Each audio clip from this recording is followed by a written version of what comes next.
We have Max Iheanachor here, the right tackle from Arizona State. And Chris, this is a fun one. Listed at, depending on where you go, 6'6" or 6'5". I tend to always take the lesser of measurements if you see multiple measurements in different places.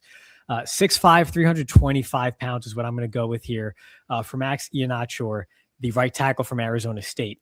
Chris, he immigrated as a teenager from Nigeria and played soccer and basketball growing up. Ooh. He first played football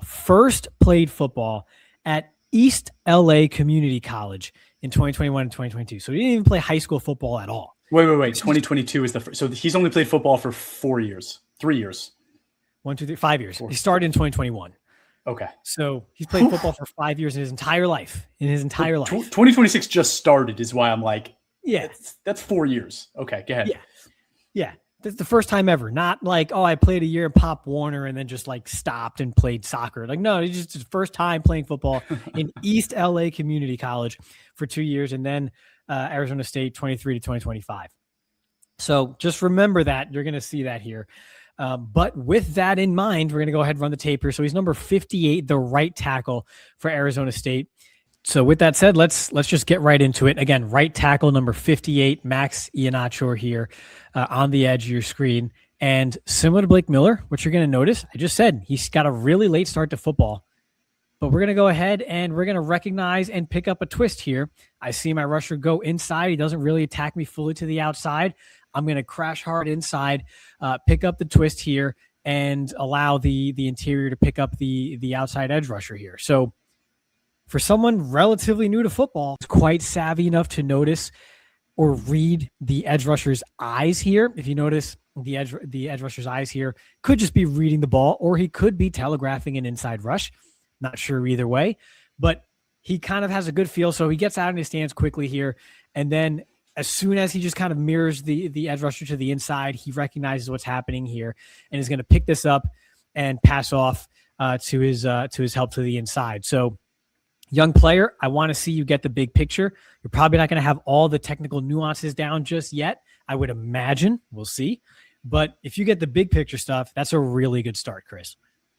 Yeah, dude, you kind of nailed it, right? I like to see an inexperienced player like this being able to be intelligent and do the right things. His stance looks athletic, although I'd say he's slightly too high, but he's a big dude, so I kind of get it. So I'm excited to see more.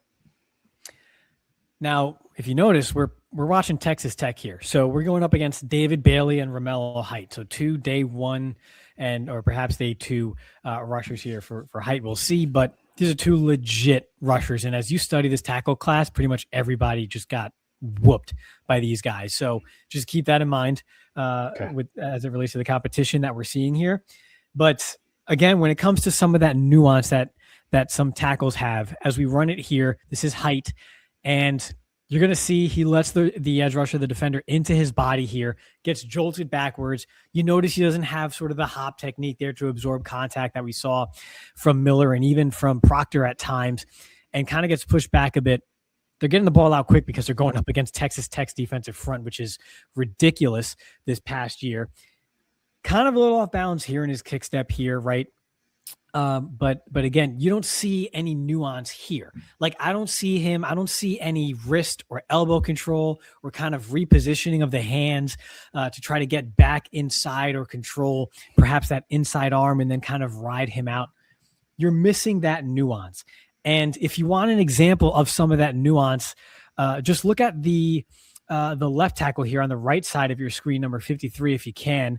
Now it got cut out, but in the wide view, you actually saw him chop down the defender's hand as well when they were engaged. So you kind of miss that from Iheanachor here, which again, this is a young player going up against a top 50 pick in this coming draft. So it's not terribly unexpected, but just to give you an idea of what's missing here, again, you see the edge rusher here kind of disengage his hands, and he doesn't really have a plan of attack or kind of a counter to that. He just kind of gets walked back. Yeah, not much to add, right? I think his stance at the point of attack was too high. You can tell he's leaning forward a little bit, which I didn't love. So like fast forward a little bit more, right about there, right? You're leaning. That's why I think he gets jolted back. Go ahead and hit play again. Let's watch it right there, right? Can't let that happen. But I would say, right, looking at the positive side, You're telling me this is the fourth or fifth year this guy's ever played football, and he was a soccer and basketball player, has pretty good strength, right? To be able to take that jolt and stay with it and not lose your frame, right?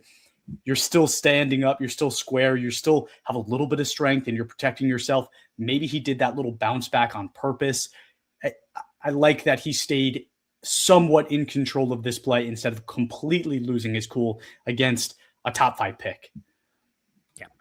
So you kind of can't see him here. Next play, again, this is David Bailey, number 31 here. And so he's just head up, and this is just going to happen.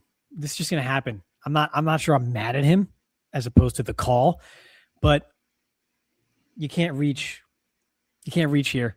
You're just not going to be able to seal off David Bailey. Again, kind of the nuance here. So we're going to watch this. And this is something, if you recall last year, Josh Simmons was fantastic at this type of play right here, sealing off the edge player and just having good helmet placement, getting his helmet to the outside and sealing that edge. That doesn't happen here. And he doesn't really, you'll notice his inside hand is to the outside of the rusher here. And he just never really gains control. Maybe a core strength issue here as well, where he's just not able to kind of jolt back and try to win that outside positioning here. But again, this is top 5 pick potential David Bailey here, just kind of extending, and you're in space, kind of, flowing in that direction where he's got the momentum and you don't, you're just kind of reacting. So again, this isn't, I imagine most tackles in this class would have the same exact result on this play. It just goes to show you what Iheanachor has to work on here. Just another example of a young player put in a tough spot, probably not going to bail you out with straight athleticism, not against guys like this. Yeah, to me, this is reps and repetition, man. I want to see him do this 50 more times before I really tell you that he can't do it.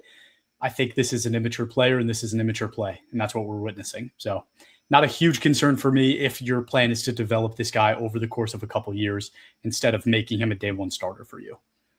Yep. I hear you. All right, so David Bailey again, number 31 here. You got number 58. So he's got a tight end. I don't know if that's another tight end there, if that's 2 tight ends to his outside, or a tight end or receiver with that split. But in any event, you see him 58 right tackle here. And just another trend here. A spin move is a physical move. It's a power move, in my opinion. And what you're going to see here again is he ducks his head, kind of lets the defender get into him a little bit, and that allows Bailey to execute the spin, get the ice pick. Again, the ball's out quick, so no hit on the quarterback or anything, but he loses this rep. There was no recovery here. This was a kind of a quick loss on the spin because just the technique is not there. Just the technical sort of nuance is not there. Ducking your head, leaning forward a little bit, and just kind of letting the edge rusher dictate the action to you here instead of kind of, having a quick punch or a quick set. Just switch it up. I don't see him switching it up much, right? It's kind of the same set each time. And when that happens against a rusher with a plan like Bailey, he's going to set you up for moves like this. And that's exactly what happens here. And unless you are just ungodly athletic, you're going to get beat. And that's what happens here. Yeah, nothing else to add, man. You said it. On the flip side, we're going to be positive some more, right? So again, right tackle out in space here. So he's got no shade help to the outside. This is Romello Height now, so maybe not a top 5 edge rusher pick in this class, right? But top 50. And we're going to see something similar, and this is what I actually love and very encouraging here. He handles this spin move just fine. What's the difference? He's out in space. The defender doesn't get into his body first. And so you see when Height starts the spin here, there's still space between the two of them here. That allows Iheanachor to be an athlete that he is and react to the change of direction, right? Hand placement still not fantastic or anything, but that's fine. He's just going to ride this out to the inside and just shove him back towards the line of scrimmage, and Height goes nowhere. So you see the difference here in that he has the ability and the athleticism to handle moves like this from pro-level prospects. It's just he can't let the defender get into his body and into his frame to where he's no longer dictating the action. Here, he had the luxury of space, and because he's athletic, he was able to neutralize that spin move and just shove him back to the line of scrimmage. So Two NFL prospects, two spin moves, and you see the difference. Show it one more time. Just watch his feet. Watch how quick his feet are on this, right? And how he keeps them moving the entire time, right? That's that basketball soccer background just on full display with a guy, again, that's not a mature prospect in any means, but plays like that and seeing foot movement like that gives me a lot of hope for a player like this. Yep.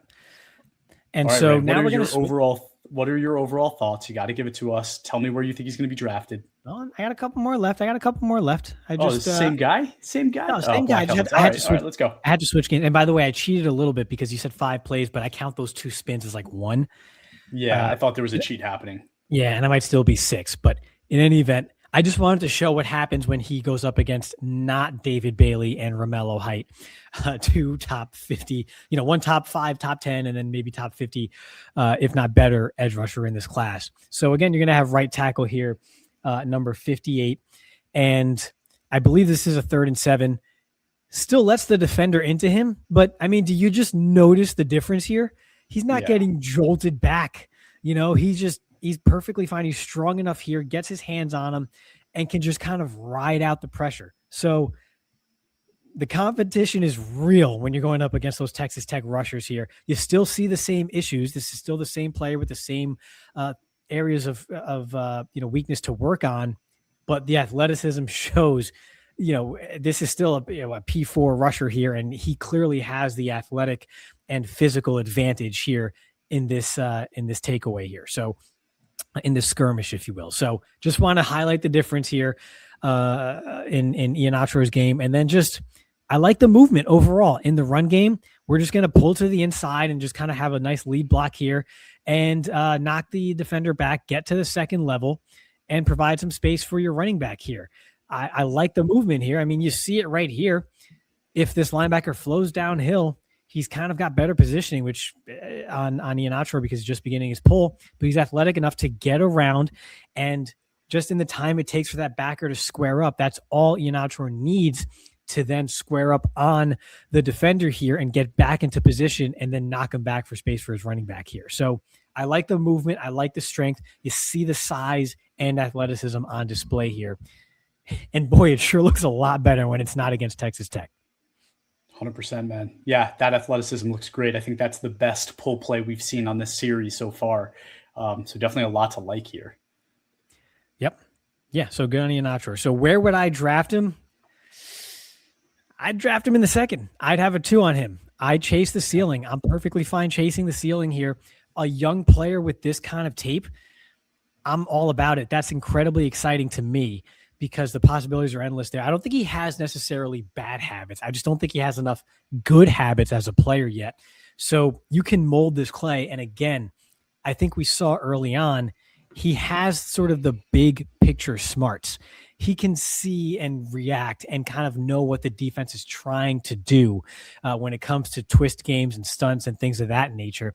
It's just the finer nuances he doesn't have as an offensive lineman, as an offensive tackle, which is fine. If you have the big picture stuff, I know you're coachable. I know you're studying. We can work on the rest of that stuff. So we can work on the finer points of your game. I think maybe I'm a bit high, but I would take Iheanachor in the 2nd. I think that's spot on. It's kind of like a unicorn stock, right? It's like there's a chance this is worth nothing in 2 years, but the upside is tremendous, right? I think of a team like the Eagles who has Lane Johnson coming back and Jordan Mailata. Like, don't need a tackle right now. We know we have the infrastructure to kind of make something like this work. We've missed a few times before, but it's not going to stop us from trying again. If I could get this guy in the 2nd round as an Eagle, this is a great fit for that kind of an offense, and I really like that.